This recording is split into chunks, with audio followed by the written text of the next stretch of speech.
Life is a journey. Life is a road. We all travel on our own personal path. But where to?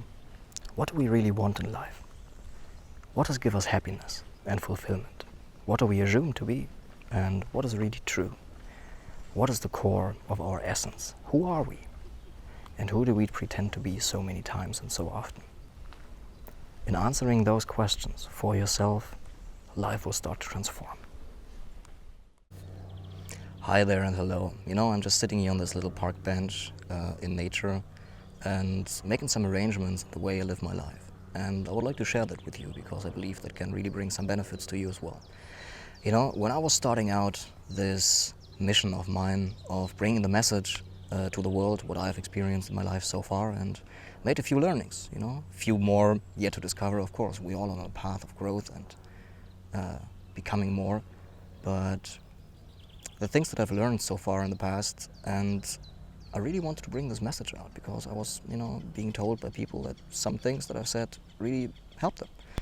But I was getting stuck in perfectionism, and this is the message of this video. Perfectionism really stifled my growth in the beginning and my starting. It stifled me starting.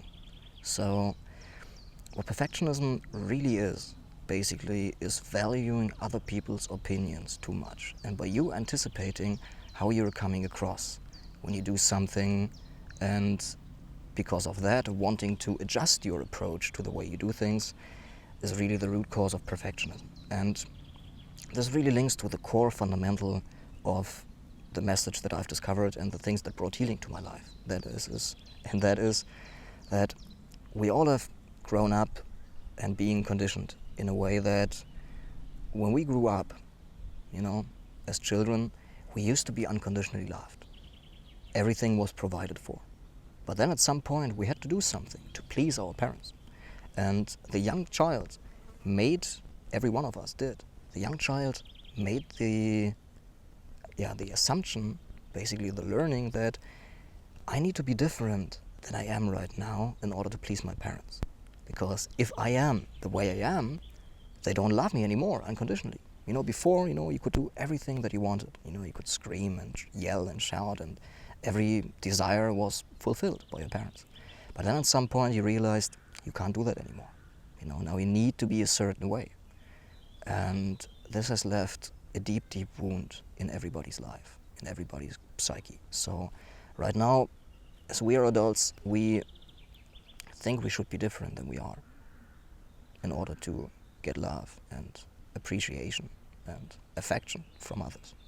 But the truth is, we kind of grow into that wound and we grow out of this wound. And it's part of everybody, or of every adult's journey, to grow out of this wound and to realize when we actually are out of adolescence and into adulthood, our journey towards maturity, it is about letting go of that. It is about rediscovering that we are loved and appreciated in being ourselves. Not unconditionally. There are some things that other people dislike in us. But when we don't have the things in us that we dislike about ourselves, and we are fearful of expressing those traits or those characteristics of ours, we see that we can actually be ourselves and we can be loved. Not as it used to be. We're not meant to regress. We're not meant to go back to the state of original unconditional love. But rather, we have to grow out of that. We have to see that in being ourselves, we can truly be loved and appreciated by a great number of people. So we have to give up the idea of wanting to be different than we are, because this creates suffering. Like, you don't need to believe anything that I say, but just check for yourself. When you are suffering, when you have unhealthy habits, for example, or you struggle in a relationship, or you struggle to do the things that you want in life, or you struggle to get a promotion in your job, all the things that create suffering in your life, and you maybe want to come up with some things right now for yourself where you're struggling and suffering, they might be due to you wanting to be different than you are, and you believe in just letting go of that and being yourself, you won't reach those things. So this is probably the core message of this video. Try to go back in time and try to find whether that's true for you, that at some point you started to believe that you should be different than you are. And try to come up with your own answers to the question whether that's creating suffering or not. And then you can discover the medicine for yourself, the medicine in this situation, to be yourself. And it is easy, very simple, but still quite hard. It's actually quite a simple formula. It's very quite simple. People tell you just be yourself. But to do that is quite hard. And why is it? Because we have fear in ourselves.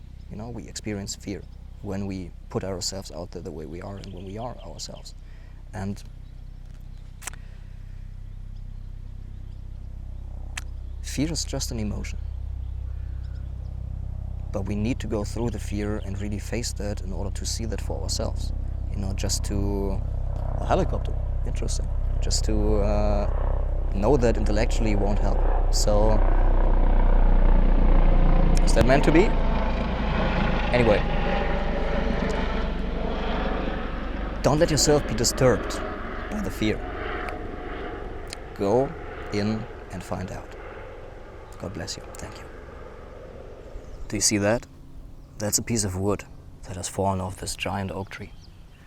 And, you know, I really want to remind yourself and invite yourself to remind yourself that life is short.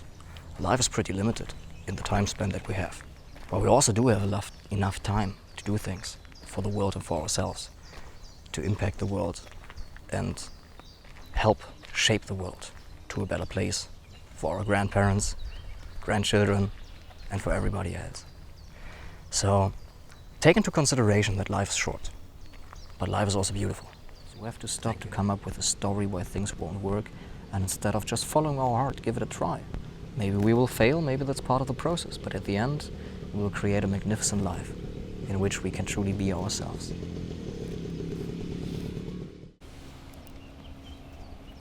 Smoking cigarettes is one of many unhealthy patterns. And in being honest with you, I want to say that I started up smoking a few days ago again in order to handle the pressure of starting up this new project of sharing my message. And this is what I believe is medicine of honesty all about. Sharing the truth for yourself. So we have many, many unhealthy patterns. It might be smoking, it might be overeating, it might be binge drinking on the weekend. But why do we do the things that we actually don't want to do? Why do we do the things that we actually dislike ourselves for doing? And I would like to share a few thoughts in this little vlog episode about unhealthy habits. Because the only reason why we do those things is because they make us feel a certain way. This is the first thing to understand. All the things we do is because of the feeling it gives us, and this is why we actually do smoking and why we take on other unhealthy habits. And if you look into nature, everything is in harmony and everything is quite balanced and peaceful. And maybe you've asked yourself as well sometimes, you know, why can't I just be, you know, at peace and happy and healthy, and why can't just my life work out on all levels the way I want to? And why do we employ those unhealthy means of calming ourselves down, including me right here and right now, you know? Why do we do that? And I believe one of the reasons is to examine where are we in imbalance in our life. You know, when I think about smoking, it is me wanting to be perfect, me putting unnecessary pressure on myself to come across a certain way, to kind of, deny my authenticity and, trying to be a certain way for my audience, for you and for other people. And in realizing that the pressure comes from that, and I use, for example, the smoking in order to calm myself down artificially, because I do not find the calm in just living and being. This is basically what I've discovered about myself and about smoking, and maybe that's a good opportunity for you to really discover, you know, what is the benefit basically you get from your unhealthy habits, from overeating, from smoking, drinking, from maybe getting off at your partner, getting mad at your partner. This is also a very unhealthy habit, to kind of purge yourself of this emotional load and the emotional pressure that we have, and that we use somebody that we know, you know, he or she is not going to, you know, leave me, or somebody that can take our bad emotions to dump them on those person, and afterwards we feel bad about that. And, you know, I really believe the medicine for those unhealthy behaviors is to get our life back in balance. And the only the only way to get truly in balance is to follow our heart. We have to listen to our heart. We have to learn to distinguish the voice from the head, from the voice of the head from the voice of the heart. listening to our intuition that guides us, that suggests. Intuition is a suggestion, and we can choose to follow that. And in that we see our life circumstances change, and we express ourselves work-wise, relationship-wise, in a way that we can really truly be ourselves. And in being ourselves, we don't need to put pressure on ourselves to be in any other way than we are. So, and in that, the pressure falls away, and that we don't get out of balance. Because our heart really knows what's best for us, but we have some certain ideas, a certain set of ideas that we should be different than we are. For example, we work in a job. That's for many, many people the reason why they really get into imbalance. They do something that fits the needs of their mentality, the needs of their, the way they think they should behave and should be, but don't truly do something that, their heart suggests. And give you maybe it's a made-up example, but it could be a real-life example. Somebody who works in, a government agency and just do paperwork for the government all day, and talks to, unsatisfied clients, people on the phone, something like that. But afterwards, she goes home and she enjoys gardening. But she cannot imagine that in following her heart and doing what she loves in gardening can really be truly happy with that. So following our hearts will bring our life back in balance. And when we do not need to pretend, and when we do not need to kind of put the pressure on ourselves to fit into something what we're not meant to be and not made for, our life gets into harmony. And so maybe the key message is that these unhealthy habits, that they are not something wrong with you. That's not something that's fundamentally, a flaw of your character or trait or personality or something like that. It's just a means for you to get what you need. And what you need is basically happiness and calmness and good feelings. But all of those good feelings can be derived from following your heart and creating a life that truly suits that for yourself and for others. You can be a light to the world when you follow your heart, and I truly mean that. You can be very inspirational for other people. So this is one of the main reasons why I actually try to get my life into balance and sort myself out, because I know other people will benefit from that. And we need to start with ourselves if we really want to make a change in the world. And if you look around, the world needs a change. I believe nobody can truly deny that or argue with that. And, I know that by starting up this project and just sharing my thoughts with the world, this is what life wants me to do. This is what kind of a life pushes me towards. This is what for me means to follow my heart, because this is who I am. This is what I'm made for. And so I know that with doing that, on this journey, in this way, smoking will fall away, overeating will fall away, and getting mad at people will fall away, because these are the patterns that I usually employ, that are happening for myself, in my system. So I hope that this little message could be an inspiration for you to also inquire deeply, honestly, medicine of honesty, you see, employ honesty to think about yourself. What are your habits serving you for? And then do not judge yourself and try not to work on the habit and getting rid of the habit per se, but rather shift the focus on getting your life into alignment, because then we see we do not need to push ourselves or kind of, how shall I say that? Try to get rid of the habit, but the habit falls away by itself. So this is like a little rant on habits that we tend to see negatively. But the point is, excuse me please, the point is, it is not about trying to get rid of the habit. It is more about getting your life into alignment. And how do we do that? In following our hearts, and getting more and more subtle, trying to get back in touch with the feeling component of our heart, the suggestions of our heart, and then we need to follow that, because we do not have a choice. Either we follow our hearts and we thrive, or we don't and we suffer. This is, the brutality of the honesty and truth of life, so to speak. So maybe you want to do a deep dive on why you do the things that you do, the unhealthy habits. And then shifting your focus, instead of working on the symptoms, which the bad habit is, this is a symptom, instead of getting your life into alignment all the way. When we think about children, we often admire them for just being free and authentic and just have fun. And the truth is, we can actually live a life also that way. But we just need to employ the courage to really follow our hearts. And off she goes. Off she goes to the next adventure. And we can live our lives in the same way. It's just that our mentality tends to stifle us. that our mentality tends to stifle us so that we believe we should be different than we are and we can't be free and authentic. And maybe we want to be more childlike, not childish, but a little bit more childlike in the sense of just expressing ourselves freely without fearing the negative consequences of that. And maybe that's the lesson. Maybe that's the teaching in the situation, that children are themselves. And then comes a point where they cease to be themselves, where they get confused. This is early adolescence. And we can maybe become children again and growing fully mature and knowing that in being ourselves, we're actually loved and appreciated the way we are. You know, what is it that life holds for us, for each and every one of us?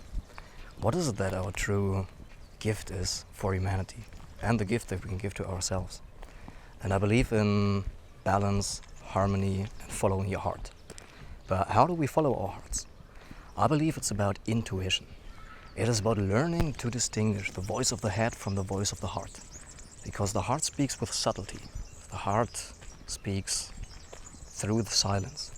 And in taking time for silence every day to, for example, walk in nature, as I do right here, right now, we can learn to discover what is conditioned in ourselves. What do we take for granted? What do we kind of assume that's part of ourselves, which actually isn't, which is just a pattern that is running through us, that is running us. And taking the stillness, time for stillness, can unearth this conditioning that we all have. And when we get beyond that, we can follow our hearts. And it goes both ways. You know, in following our hearts, we get rid of our conditioning. And in learning to shine light on our conditioning, which is what I mean by getting rid of that, letting it dissolve without trying to force it, pushing it away, then the voice of the heart can speak clearly. And when the voice of the heart speaks clearly, we have actually the choice to follow that or not to. You see, animals don't have a choice. They just do what feels right to them. And their life works out. Unless we destroy their natural habitat, of course. But, you know, when we don't do that, their life works out. And so can our lives. We can live a life in harmony and balance by following our hearts and can be truly happy and fulfilled and also inspirational for others. Because every person who chooses to follow their hearts, which means to lead a life on their own terms, that they make decisions how they want to lead their lives, that this can be an inspiration for others. Because we look up to others when they have something that we want for ourselves. And what everybody wants for themselves is to be normal and to be natural and to be themselves. This is what we all want. But the only reason why we don't is because we think when we are ourselves, put ourselves out there the way we are, we won't be loved and liked and appreciated and all the things that we value. But when we discover that actually in being ourselves, we truly are appreciated and loved for the way we are, not by all people, well, that's illusional anyway. Some people will like us, other people won't. But in following your heart, we will polarize. That means some people will get afraid. You know, they see in us this freedom and spontaneity, creativity in whatever way, you know, it shows. But other people will truly appreciate and love that. And you can be a medicine to the world by following your heart. So I'm just taking a little walk through the parks here and see what I can come up with on the go and on the flow with the things that I see. You know, the message that I would like to bring out to the world is actually the message of beauty, the beauty that's all around. But in just being stuck in our heads all the time, we don't really see the beauty that's all around. We don't see like the butterflies and, you know, the grass growing quite peacefully and in harmony. And I'm just approaching this little lion statue right here in this park. And maybe the medicine that the lion can bring for us is the medicine of truth, the medicine of courage. Because truth takes courage. And following your heart, it takes courage as well. The courage to get beyond our fears that we won't be loved when we are ourselves. So maybe you want to let this sink in. And maybe it's time to do some arrangements and shifts in the way you lead your life. I would like to talk a little bit about my own journey here and what you can learn from that, because I believe the mistakes that others have made, we could say also for us, we can learn from in order to not repeat them and to make all the mistakes and learnings from ourselves. I would like to talk about, my skin. I used to have pretty bad skin when I was younger. I was growing up and had a lot of, anger inside of me and was not expressing myself in the way that I felt was good for me. So I developed quite intense acne. And I was struggling with that a lot. And in recent years, after I've had those scars that I carry on my face, I had a lot of struggle with accepting myself. And right now I really see it as a fortune, as a real bliss, so to speak. And I truly mean that. It's kind of an ironic way because I didn't used to see it that way, but right now I really see the benefits from that. It kind of pushed me towards accepting myself, which was a deep, deep wound within myself that I couldn't accept myself the way I was. So kind of life, so to speak, and that might sound a little far out, a little mystical or esoterical, but I believe that, life manifested that for me in order to not be able to escape from that anymore, because escapism was one of the main ways that I was employing my life, running away from my problems. So life manifested, this skin disease for me to really look at those things emotionally deep inside. So it basically manifested something on the outside, like acne or scars, in order for me to inquire about the deep roots of me not accepting myself. And it didn't end with my looks. It also came to parts of myself the way I was. So life basically pushed me to accept myself through this condition. And I would just like to ask you, what are your conditions that you don't accept? And maybe you can find another meaning for that. Something that, maybe you can discover the emotional wound behind that. Because I believe, the wound that we need to inquire about and the reason why we're giving this opportunity, they're kind of interlinked. And what I mean by that is that this suppressed anger that I had, that basically manifested this acne for me, that came from the same root cause of the unacceptance of other parts as well. So in me not accepting my acne and the way I was looking was exactly the same reason why I was holding this kind of anger. You see, it's the same fundamental root cause of that. So, I looked into the mirror and did some affirmations for myself and, getting to a place where I could accept myself. And right now, I truly see that it made me stronger inside, less giving a fuck about other people's opinions. Why do we believe we need to get certain things in order to be happy and fulfilled? Why do we need to be a certain way in order to be happy and fulfilled? When we find out that, we come to see our core wound that everybody carries. And that is that we think we should be different than we are. And then we believe our life circumstances should be different than they are. We need to learn to love ourselves, to accept ourselves the way we are, right here and right now. And by going through and accepting the unacceptable, we grow into wholeness and we heal ourselves. Because the process of natural healing already and always happens. We just need to allow that and become an open vessel in which the healing process can take place. Take time in nature, because nature heals. Nature heals. Why is that so? Because we are nature. Deep down, we can discover our own nature. Listen to your beating heart. Listen to it, feel it, and allow it to remind yourself that you are part of nature. When we discover that, we don't feel so isolated, so separated, so enclosed anymore. This is the medicine that nature can bring. Life is a river, life is flow. The water, the river is life. And when we stop carrying ideas of who we should be or who we want to be, we become open of who we need to be, who life wants us to be. And so, in the same way, when we stop carrying ideas of who we should be, life starts to carry us where we need to be. Life works by itself, and so does our life work by itself. We just need to stop forcing. Life is a journey, life is a road, And we all are on our personal path. But where to? Towards happiness, fulfillment, love, joy, freedom, compassion? What are the things that we want? You see, the question is not, who do we want to be? The question rather is, who are we, right here and right now? And starting from that, starting to give love and appreciation to that who we want to be will spontaneously happen. We might not become the person that we want to be, but the person that life wants us to be. And this is more often than not so much greater and so much vaster than we can ever imagine by our conscious idea of who we want to be.